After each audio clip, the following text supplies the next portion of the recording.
There's no need to exchange pleasantries. It's rather pathetic to force a conversation just to occupy silence. The wind rises.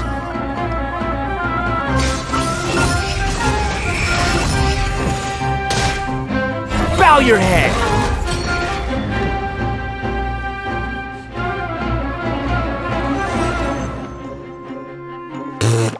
And has an anemo vision, so he uses wind blades to perform ranged normal attacks.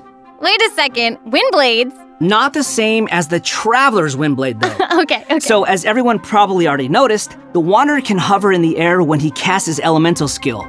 Upon using his elemental skill, he will first deal AoE damage before leaping into the air and entering a hovering state. So, while hovering, the Wanderer's normal and charge attacks will be converted into Kugo Fushudan and Kugu Tofukai respectively. The damage they deal and their AoE will be increased. Their damage will be considered normal and charge attack damage, respectively. Also, Kugu Tofukai will not consume stamina, and he can remain hovering for a certain duration. That's so awesome! He can fly! I know, right? But he can't stay hovering forever. While hovering, the Wanderer constantly consumes Kuguryoku points to maintain his hovering state, which is the blue meter you see on the screen. Even if he doesn't move or attack, hovering will still consume Kuguryoku points. Okay. So this mechanic works a little differently than our typical stamina meter. There are many possible actions the Wanderer can perform while hovering in the air, which all rely on Kuguryoku points rather than stamina.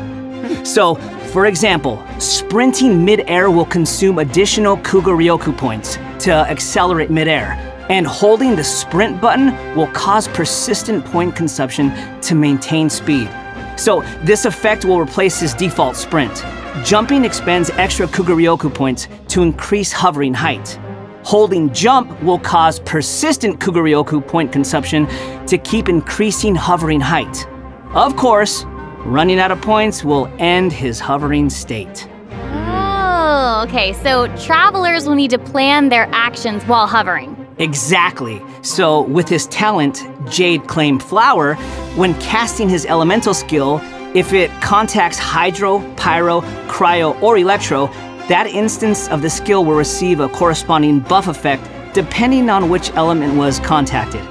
So for example, increasing his Kuguryoku points cap, attack, crit rate, or restoring a set amount of energy upon hitting opponents with a normal or charged attack.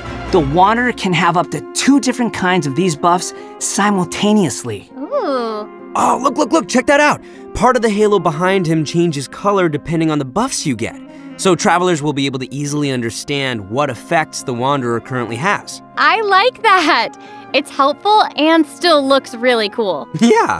So after unlocking another talent, Gales of Reverie, when the Wanderer is in the hovering state, if his normal or charged attack hits an enemy, there is a set chance to gain another buff effect, allowing him to sprint mid-air without consuming Kuguryoku points.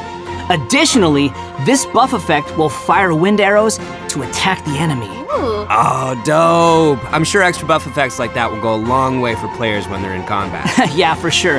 And if you've noticed, there is a colorful aura of light around his body to indicate when that buff effect is triggered. I saw that. That's pretty cool.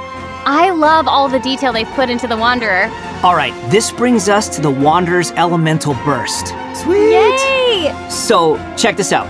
Upon unleashing his burst, he compresses the atmosphere and stomps it down toward the enemy.